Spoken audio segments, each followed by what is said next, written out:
আসসালামু আলাইকুম।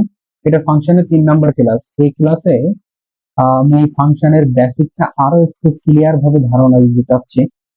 আহ, সেজন্য আমি ফাংশনের যে ইম্পর্টেন্ট থিংস সেটা আগে একটু দেখাই। আচ্ছা, এখানে একটু খেয়াল করেন যে ফাংশন ও ইম্পর্টেন্ট থিংস আছে ফাংশনের। এই ইম্পর্টেন্ট থিংস গুলো বুঝলে ফাংশনটা বোঝা খুব ইজি হয়। যেমন আমি আগের প্রথম ভিডিওতে কিন্তু সবগুলোই বলছিলাম, কিন্তু এভাবে লিখে এমন ভাবে দেখায় নাই, তাই আবার দেখাচ্ছে এটা যে ফাংশনের একটা নেম থাকে, ইনপুট বা যেটাকে আমি প্যারামিটার বলছিলাম, প্যারামিটার যা ইনপুট বললো সেটা আর্গুমেন্ট, সেম কথা, ইনপুট আর্গুমেন্টস প্যারামিটার সেম কথা।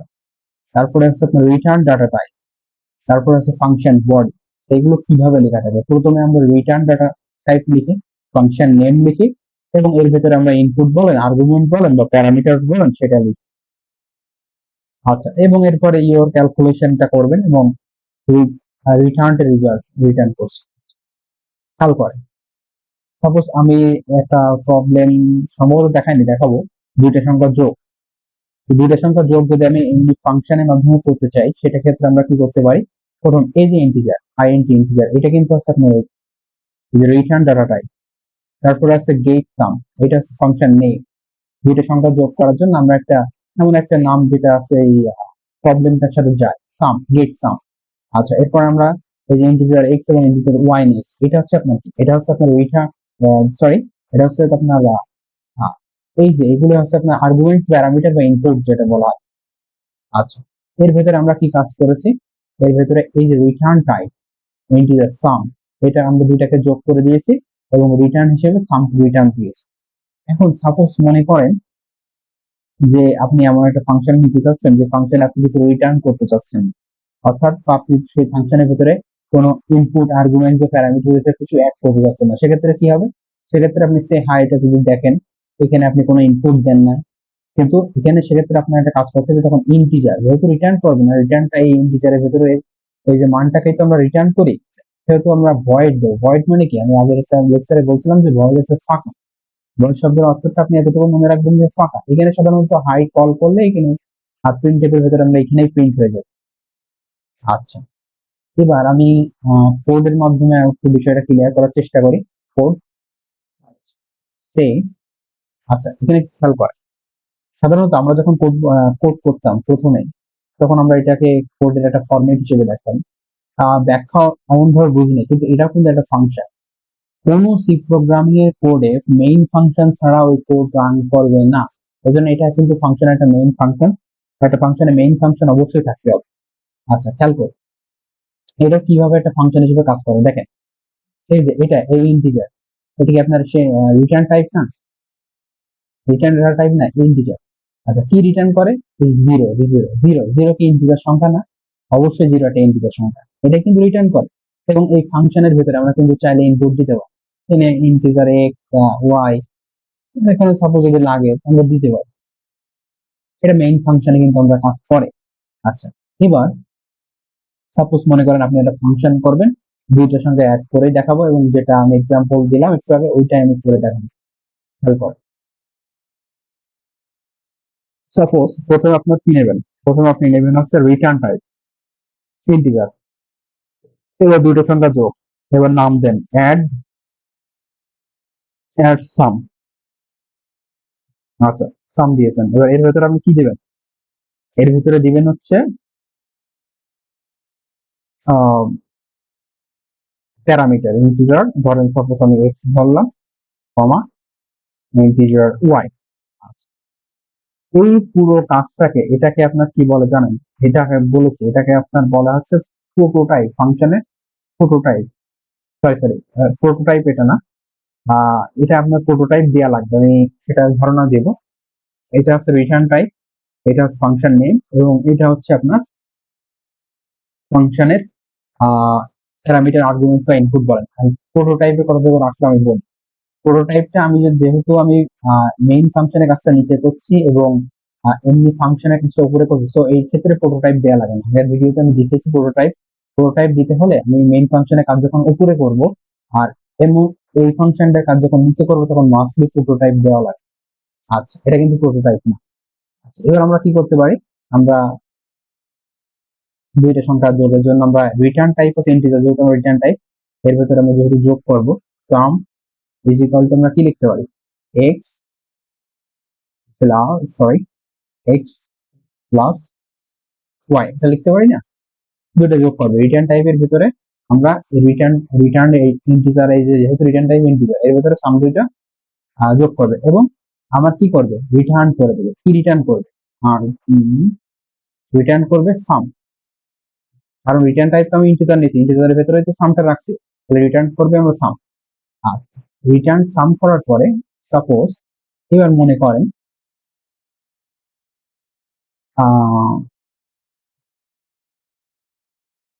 এখানে একটা ব্র্যাকেট দিতে ভুলে গেছি, ব্র্যাকেট না দিলে আবার এইরকম দেখাবে।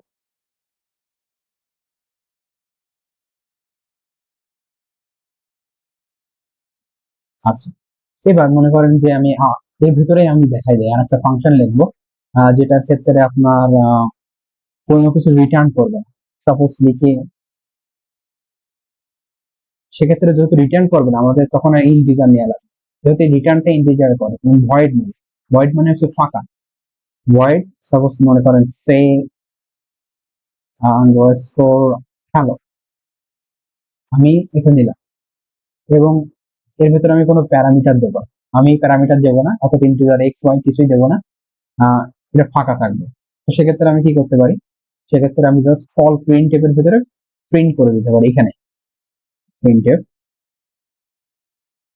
আমি এখানে লিখলাম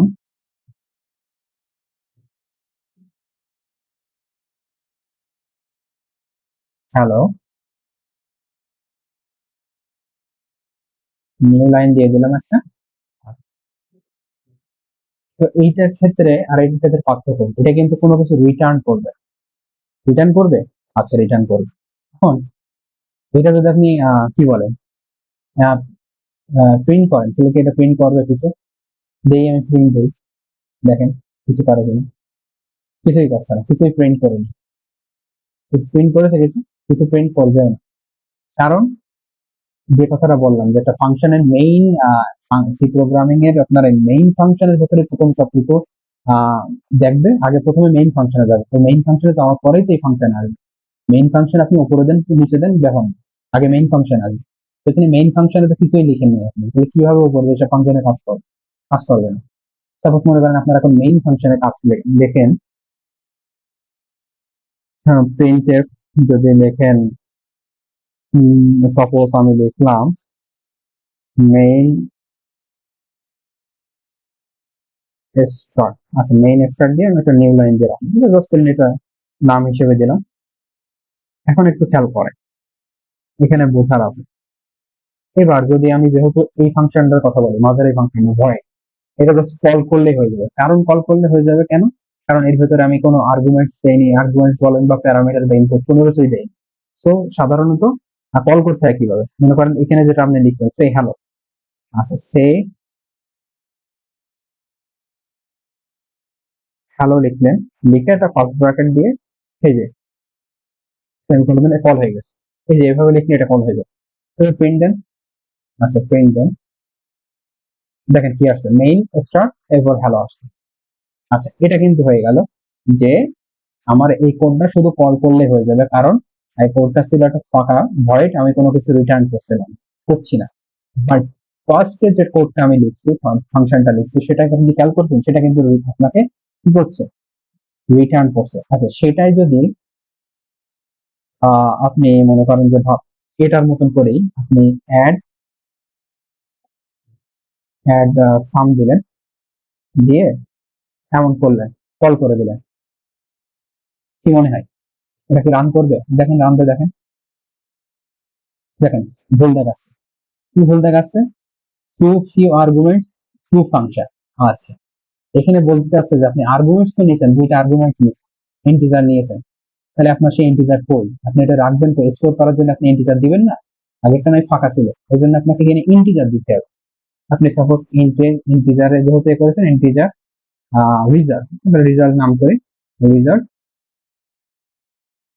সমান। আচ্ছা, এবার এবার কি কাজ করবে এটা? আপনি ইন্টিজার স্টোর রাখছিলেন, ইন্টিজার দিলেন, রেজাল্ট নামক ভেরিয়েবলের ভেতরে এটা স্টোর করছেন। এবার কি কাজ করবে? এখনো কাজ করবে। কেন কাজ করছে না বলেন তো? কারণ কি? আপনি এখানে আর্গুমেন্টস এর ভেতরে দুইটা ইন্টিজার দিচ্ছেন, ইন্টিজার সংখ্যা আপনি বসাবেন না? এখানে দুইটা ইন্টিজার সংখ্যা দেন। ধরেন 500 দিলাম বা 5000 দিলাম, 5000 দিলাম আর দিলাম আবার 5000। ঠিক আছে? আচ্ছা,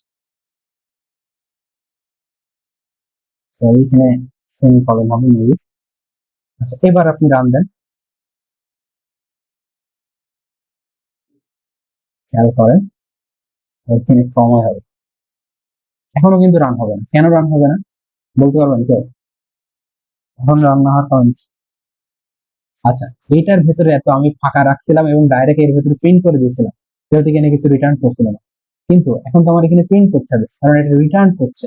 রিটার্ন করলে এর ভেতরে মেইন ফাংশনের ভেতরে প্রিন্ট হবে না? তো আপনি মনে করেন প্রিন্ট এফ দিলেন my sum is equal to percent d. আর নিউ লাইনটা দিবেন সবসময়। নিউ লাইন দিলে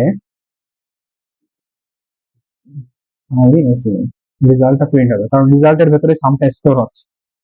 আচ্ছা, এবার আপনি দেন প্রিন্ট দেন, দেখেন, খেয়াল করে দেন মেইন স্ট্যাক আসছে, দ্বিতীয় ফাংশনের মাঝের যে ফাংশন তার জন্য হ্যালো আসছে এবং পরবর্তীটার জন্য 10,000 আসছে, 5,000 আর 5,000 দিচ্ছে। তো আশা করি ভালোভাবে আমি চেষ্টা করেছি সর্বোচ্চ বোঝানো। আপনি এটা দেখলে ফাংশন পুরো ক্লিয়ার হবে আশা করছি। আমি দুইটা পার্ট, যেহেতু ফাংশন যেহেতু কল করতে একই ভাবে এবং উইথাউট ইনপুটের মাধ্যমে কিভাবে করতে দুইটা দেখাচ্ছি। লাস্ট আরেকবার বলি যে ফাংশন, আমরা যখন ফাংশন প্রথমে সরি ফাংশনের আগেই যখন আমরা সি প্রোগ্রামে শিখেছি, সেক্ষেত্রে আমরা মেইন ফাংশন দিয়ে কাজ করেছি জাস্ট অনলি। এবং এক্ষেত্রেও যখন আমরা ফাংশনে আসছি তখন কিন্তু আমাদের মেইন কাজ করছে এই মেইন ফাংশন। কারণ আপনি এই ফাংশনটা লিখছেন, এটা লিখছেন মেইন ফাংশনের পিছনে কোনো কিছু কল করেনি, তাহলে সেক্ষেত্রে কি আসছে? আপনার কিছু ইনপুট আসছে, আউটপুট দেখাচ্ছেন। এবার এটা মনে করেন যে আপনার ফাংশনের যে রিটার্ন টাইপ, ফাংশন নেম বা আর্গুমেন্টস বা প্যারামিটার যেটা লিখছেন এটা লিখছেন এবং রিটার্ন করছে সাম। এবং রিটার্ন বাদে কি হয় সেটাও বললাম। এবং এখানের ক্ষেত্রে আমরা ধাপে ধাপে সবকিছু দেখালাম। আস্তে আস্তে ভয়েড দিলে কি হয় আশা করি বুঝতে পারছেন। যাই হোক, ফাংশনের আরো আপনার অনেকগুলো সলিউশন নিয়ে আসবো ইনশাআল্লাহ। আজকের ভিডিও এই পর্যন্ত। আসসালামু আলাইকুম।